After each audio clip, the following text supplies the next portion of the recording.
Hello students. हमारा आज का टॉपिक है writing formal mails. CA foundation BCR chapter 11 writing formal mails. BCR का सबसे इजी टॉपिक यही वाला है। इसमें हम देखेंगे मेल क्या होती है, मेल को कैसे लिखा जाता है, कितने तरह की मेल होती है, उसके बारे में इसके अंदर देखेंगे।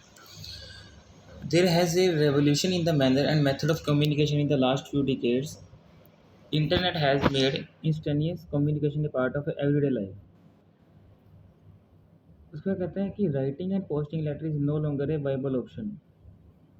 The most common and preferred method of informal and formal communication is modern world email. देखो पहले बहुत सारे तरीके होते थे, हम हमारे को आज किसी को अपनी बात कन्वे करनी होती थी तो काफ़ी सारे काफ़ी सारी मेथड्स होते थे, जैसे राइटिंग पोस्टिंग लेटर लिखते थे, हम लेटर वगैरह लिखते थे। लेकिन आज का जो इंटरनेट मॉडर्न वर्ल्ड के अंदर जो कम्युनिकेशन का एक मेथड बना हुआ है वो क्या है, मेल। आज हर जगह मेल चलती है। मेल के थ्रू हम अपना फॉर्मल कम्युनिकेशन भी करते हैं, इनफॉर्मल कम्युनिकेशन भी करते हैं। Email can be use an inter office और इंटरनल रिटन कम्युनिकेशन टूल, या it can send to someone outside the company या institution. However there are difference in the language and style use in the informal, semi formal या formal mail. तीन तरीके की mail होती है। देखो सबसे पहली मेल होती है इनफॉर्मल मेल। इनफॉर्मल कम्युनिकेशन क्या होता है, हमने कम्युनिकेशन के चैप्टर में देखा था कि जो हम फ्रेंडली, रिलेटिव, नेबर्स, फ्रेंड्स के साथ अपन जो कम्युनिकेशन करते हैं वो हमारा इनफॉर्मल कम्युनिकेशन होता है। और अगर हम उनको मेल भेजें, रिटर्न में मेल करते हैं हम उनको, अपने फ्रेंड्स को, रिलेटिव को, तो हमारी जो लैंग्वेज होती है वो थोड़ी कैजुअल होती है, इनफॉर्मल लैंग्वेज होती है। एब्रीवेशन यूज़ कर सकते हैं। हम व्हाट्सएप पर किसी के साथ चैट करते हैं तो पूरा नहीं लिखते हैं, पूरी वर्डिंग नहीं लिखते हैं, एब्रीवेशन यूज़ करते हैं। उसका कोई स्टाइल नहीं होता राइटिंग का, जैसे मर्जी लिख दो, कोई पैराग्राफ नहीं, कोई रूल्स रेगुलेशन फॉलो नहीं करते। However the purpose of mail method should be clear to recipient. लेकिन उसको समझ आ जाती है, पर्पस आपका क्लियर है, मैसेज आपका क्लियर होना है, रिसीपेंट को क्या दे देगा। सेमी फॉर्मल मेल क्या होती है, जिसमें थोड़े से रूल्स रेगुलेशन यूज़ होंगे, यानी कि फॉर्मल और इनफॉर्मल का जो मिक्सचर होता है वो सेमी फॉर्मल होता है। जैसे कि आप अपने कॉलेजेस के साथ किसी के साथ बात कर रहे हो, जैसे कॉलेज में आपकी टीम बना दी जाती है ना, स्कूल में बच्चों को आपस में टीम बना दी जाती है, काफ़ी सारे बच्चों को ग्रुप में, तो वहाँ पे कम्युनिकेशन करना है। एक साल बड़े यानी किसी सीनियर से बात करनी है आपको। Email can be brief, language can be casual, friendly, but maintaining decorum is essential. Purpose of mail and message should be clear to recipient. अब आपको अपने, जैसे स्कूल के अंदर ग्रुप बना दिए जाते थे, कॉलेज में ग्रुप बना दिए जाते हैं, तो उसमें छोटे बच्चे भी होते हैं, हमारे जूनियर भी होते हैं, कुछ सीनियर भी होते हैं। वो होते हमारे फ्रेंडली नेचर के ही हैं, लेकिन हमारे से थोड़े से अगर बड़े हैं तो वहाँ पर हम बिल्कुल इनफॉर्मल बात भी नहीं करेंगे और फॉर्मल भी नहीं करेंगे, क्योंकि वो फ्रेंडली नेचर आ जाता है कहीं ना कहीं। तो वहाँ पर हम यूज़ करेंगे, कॉलेजेस के साथ हम यूज़ करेंगे सेमी फॉर्मल मेल। और फॉर्मल मेल का मतलब होता है फॉर्मल कम्युनिकेशन। देखा था जैसे हमने, जहाँ पर रूल्स एंड रेगुलेशन यूज़ किया, पर्टिकुलर स्टाइल होता है बात करने का, किसी के साथ, किसी से बात करने, ढंग से बात करना किसी से, फॉर्मल तरीके से। These are addressed to people within and outside the organization. Therefore, the style language should be formal, purpose clear, content lucid and precise हो। देखो फॉर्मल जो मेल होती है इस तरीके से होती है। आप साथ साथ इसके साथ अपना अपना अगर आपने कभी भी मेल वगैरह नहीं यूज़ करी तो जीमेल खोलें, आप आईडी बनाएं उसके ऊपर और देखें। वहाँ पे सबसे पहले आप जब कंपोज करते हो वहाँ पे मेल पे जाके, तो सबसे पहला वर्ड आएगा फ्रॉम। फ्रॉम का मतलब होता है कि कौन सा पर्सन इसको मेल को भेज रहा है, sender, name of the person sending the mail, किसको भेज रहे हो। टू में जाके उसकी ईमेल आईडी लिख दो, नेम ऑफ द रिसिपेंट। अब उसके बाद आता है सीसी। सीसी का मतलब होता है कार्बन कॉपी। कार्बन कॉपी का मतलब होता है कि same mail being send to other individual with their email ID visible to all in the group. अब मान लो मुझे एक मेल भेजनी है, वो 10 जनों को भेजनी है, तो मैं सीसी वर्ड यूज़ करता हूँ ना अगर, तो सीसी का मतलब होता है कि 10 के 10 जनों को ये दिखेगा कि ये मेल किसी और को भी गई है। फॉर एग्ज़ाम्पल मैंने मिस्टर ए को ये मेल भेजी, तो मिस्टर ए जब अपनी ये ईमेल को ओपन करेगा तो उसको ये भी पता चल जाएगा कि मेरे अलावा ये मेल और किन किन लोगों के पास गई है, यानी carbon copy. Same mail being send to other individual being their email ID visible to all in the group. उन सबको दिखेगा कि ये मेल मेरे अलावा बी को भी मिली है, सी को भी मिली है, डी को भी मिली है। बी जब ओपन करेगा, बी को पता चल जाएगा कि ये मेल ए को भी गई है, सी को भी गई है और डी को भी गई है। सी जब ओपन करेगा तो उसको पता चल जाएगा ए बी डी के पास ये मेल आई है। और डी जब ओपन करेगा उसको ये भी पता चलेगा कि मेरे पास भी मेल आई है, मेरे साथ साथ ही ए बी सी के पास भी ये मेल गई है। और अगर मैं ये चाहता हूँ कि रिसिपेंट को ये ना पता चले कि मैंने उनके अलावा और किसको ये मेल भेजी है, अब मैंने मेल उन चारों को दोबारा भेजी, लेकिन मैंने अब वर्ड यूज़ करा है BCC, ब्लैंक कार्बन कॉपी। इसमें क्या होगा, बी के पास जब मेल जाएगी तो बी को ये नहीं पता चलेगा कि ये मेल मेरे अलावा A C D के पास भी गई है। सी के पास जब मेल जाएगी तो सी के पास अपना नाम लिखा आएगा, उसको ये नहीं पता चलेगा कि मेरे अलावा ये मेल A B और D को भी मिली है। Blank carbon copy, name and email ID of the BCC receiver is not visible to recipient of the mail but his her ID is visible. उसको खुद की ID दिखेगी, लेकिन ये नहीं पता चलेगा कि मेरे अलावा और किसके पास ये मेल गई है। अगर आपको अपनी प्राइवेसी रखनी है रिसिपेंट से, रिसिपेंट को नहीं बताना कि मैंने तेरे अलावा ये मेल और किसको भेजी है, तो आप वर्ड यूज़ करना BCC, वहाँ पे ऑप्शन यूज़ करना। और अगर आपको इस बात से कोई फ़र्क नहीं पड़ता, आपको सबको दिखाना है कि ये मेल मैंने 4 जनों को भेजी है, तो आप CC वर्ड यूज़ कर सकते हो ऑप्शन। सब्जेक्ट में आप बताओगे कि ये मेल का सब्जेक्ट क्या है, किस पर्पज़ के लिए मैंने आपको मेल करी है, पर्पज़ क्या है, मतलब उसका सब्जेक्ट क्या है। सैल्यूटेशन का मतलब होता है कि आप उस respected teacher, respected sir, respected ma'am, dear sir, dear ma'am, dear Gupta ji, उनका नाम लिख सकते हो आप। डियर वर्ड यूज़ करके, हाय हेलो ये वर्ड यूज़ करके आप उसको एड्रेस कर सकते हो। उसके बाद मेन बॉडी, सबसे पहले आप कंटेंट यूज़ करोगे। Main content of the mail यही है कि आप जब उससे बात शुरू कर रहे हो तो ओपनिंग पैराग्राफ आपको यूज़ करना है, पैराग्राफ फॉर्म में आपको उससे बात करनी है। Opening paragraph should outline the main idea reason of the mail. पहले पैराग्राफ में उसको ये बताओ कि आपका रीज़न क्या है, क्या प्रॉब्लम आ रही है आपको, आप मेरे से क्या बताना चाहते हो। ठीक है, following paragraph give relevant detail, फिर उसको पैराग्राफ में आप फॉर्म देते रहो, उसको कम्युनिकेट करते रहो। क्लोजिंग आप कैसे करोगे मेल के अंदर, recommendation to address the issue and problem, suggestion दे सकते हो किसी को, रिकमेंडेशन दे सकते हो किसी को।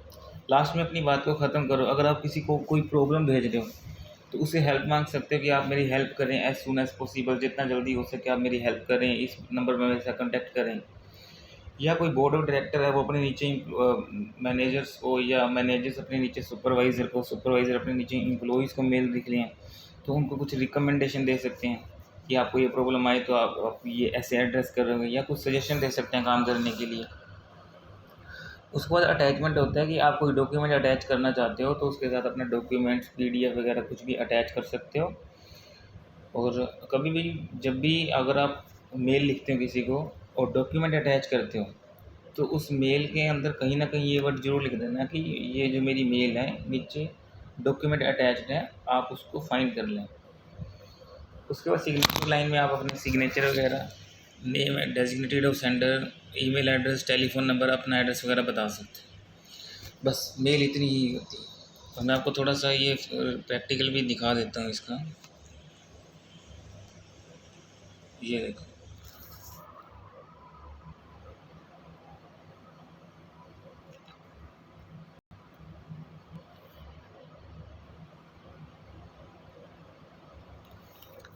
ये देखो, फ्रॉम आएगा सबसे पहले, फिर टू आएगा, सब्जेक्ट, सब्जेक्ट पर यहाँ पैराग्राफ, यहाँ आप अपना डियर वगैरह करके शुरू कर सकते हो। डियर लिख के, डियर मैम, यहाँ पे सब्जेक्ट की आपको कोई प्रॉब्लम आ रही है, आपको कोई हेल्प चाहिए तो हेल्प वगैरह लिख के यहाँ पे। यहाँ टू में ये देखो 2 ऑप्शन आ जाएंगे, CC BCC। CC carbon copy, आप अपने साथ और बंदों का और पर्सन का नाम भी दिखाना चाहते थे, आप CC वर्ड यूज़ करोगे ऑप्शन। और BCC का मतलब है कि आप,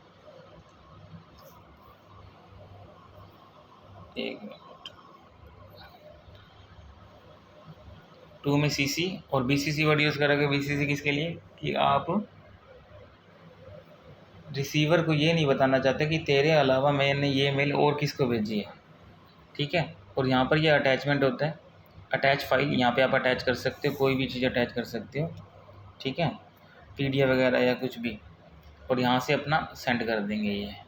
ठीक है, एटलीस्ट 1 रिसिपेंट ये बता रहा है कि यहाँ कम से कम एक जना तो ऐड करो आप जिसको ये भेजना चाहते हो। उसके बाद वापस हम इधर आ जाते हैं। पीछे आपको एग्जांपल दिए हुए हैं इसने। फिर भी ये कह रहा है कि अगर आप कोई भी मेल भेजना चाहते हो, एप्रोप्रिएट मेल कैसे होगी। सबसे पहले कहता है आपका पर्पस क्लियर हो, पॉइंट्स में बात करो, आपकी बात करने की जो टोन है, लैंग्वेज है, वो सूटेबल होनी चाहिए। ठीक है। यूज़ योर ऑफिशियल आईडी, हमेशा ऑफिशियल आईडी को यूज़ करें। और वर्क रिलेटेड मेल्स, कई बच्चे होते हैं अपने पता नहीं तरह तरह के नाम रख के अपनी आईडी बना लेते हैं, तो अपनी ऑफिशियल आईडी यूज़ करें। एप्रोप्रिएट सैल्यूटेशन डालें, डियर रिस्पेक्टेड वर्ड। मेल हमेशा शॉर्ट और सिंपल होनी चाहिए। ऐसा ना हो कि आपने मेल ही बहुत बड़ी लिख दी, पढ़ने वाला इतना टाइम नहीं लगाता कभी भी पढ़ने पे, इतना टाइम नहीं होता किसी के पास आजकल। Use short sentence to convey, अपना मैसेज को जितना हो सके छोटा करके बोलें। State the subject, main purpose, subject in opening paragraph, अपनी ओपनिंग पैराग्राफ के अंदर क्लियरली कर दें आपका मेन पर्पस क्या है इस मेल का। कई बार कि आपको बात करने का तरीका होना चाहिए। आपने 5-6 वो बना दिए पैराग्राफ और अभी तक बात का ही नहीं पता चला आप कहना क्या चाहते हो। Use separate paragraph for स्टेटिंग different point, अगर आपके पॉइंट अलग अलग हैं, 3-4 प्रॉब्लम्स हैं, तो 4 पैराग्राफ बना के चलें। आप pie chart, graph, flow chart वगैरह भी यूज़ कर सकते हो। ईजी कन्वे हो जाता है अपनी बात। The content of mail should be logical, systematically organise करना है। आपके अपने कंटेंट को लॉजिकली और सिस्टमेटिक तरीके से ऑर्गेनाइज करना है। कभी भी अपनी मेल को कैपिटल लेटर में मत लिखो। पूरी मेल, कई कई बच्चे होते हैं पूरी मेल ही कैपिटल लेटर में लिख देते हैं या स्मॉल लेटर में लिख देते हैं, ऐसा नहीं होता। It is like shouting at the top of your voice. Capital letter can be utilise to highlight certain points.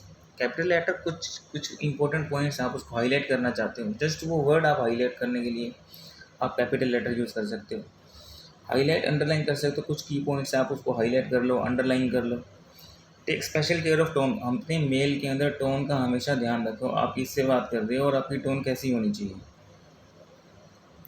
Ensure you are a polite at all times, ये तो रूल्स ही होता है किसी से कम्युनिकेशन करने का, कि आपके बात करने का तरीका बड़ा पोलाइट होना चाहिए। सामने वाला पर्सन जैसे मर्जी हो, लेकिन आप एक बार मेल लिख रहे हो, कम्युनिकेट कर रहे हो, तो आप अपनी तरफ से अपना नेचर हमेशा पोलाइट ही रखें।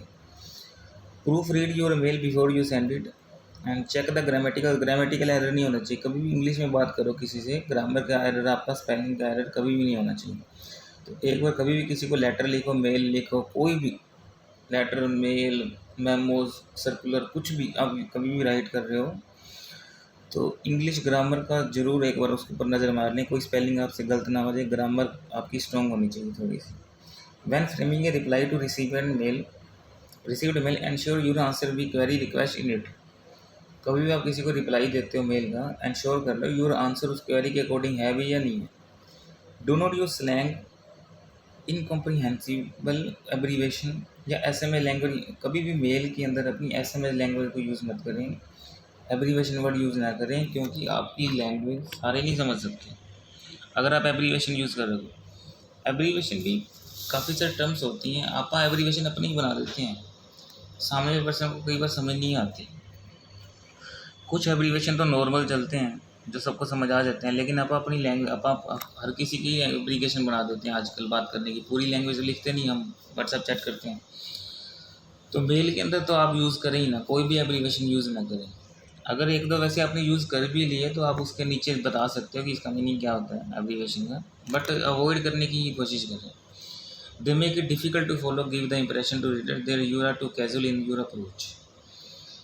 उसके बाद कहते हैं email are effective means of communication when you need to send information content a large group of people, you wish to send something an electronic file, easier to contact people. Daily communication में ज़्यादा use होती है, effective होती है। You need A return record of communication, आपके पास एक return record रह जाता है।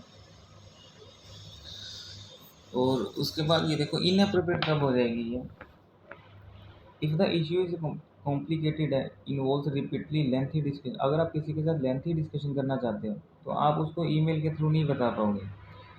कई बार होता है ना, आप किसी दोस्त परेशान होता है, आप उससे पूछते हैं यार बात क्या बात होगी, तो कहता है यार फ़ोन पे नहीं, ऐसे नहीं, मैं मिल के बात करूँगा तेरे से, है ना। तो वो यही चीज़ है, वो कह रहे बस मैं लिख के नहीं बता सकता तेरे को, कॉम्प्लिकेटेड है, बहुत बड़ी बात है, मेरी लंबी बात है, तो आप उसके साथ कन्वे नहीं कर सकते। ठीक है, इट इज़ बेटर होएगा कि आप उसके साथ मीटिंग रख लें।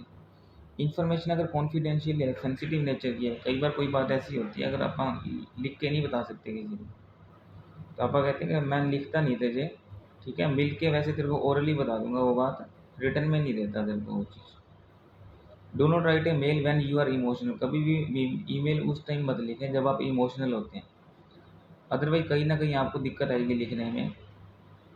अपसेट हों, डिस्ट्रेस्ड हों, ओवरजॉयड हों, ठीक है, ज़्यादा एक्साइटेड हों, तो आप अपने वो मेल मत लिखें, क्योंकि वो मेल की जो टोन है ना वो आपकी अल्टर हो जाएगी, चेंज हो जाएगी, और सामने वाला जो बात आप कन्वे करना चाहते हो उस तरीके से आप उसको कन्वे कर नहीं पाओगे। ये आपको एग्जांपल दिए हुए हैं, देखो following are the some example of informal, semi formal और फॉर्मल मेल, तीनों के आपको एग्जांपल दिए हुए हैं यहाँ पे इसमें। तो इससे आप प्रैक्टिस कर सकते हो अपनी मेल की। यहाँ पे अपना मेल का चैप्टर ख़त्म हो गया, इतना ही ये चैप्टर था, सबसे इजी टॉपिक है, कोई भी प्रॉब्लम है आप मेरे से पूछ सकते हो। Thank you.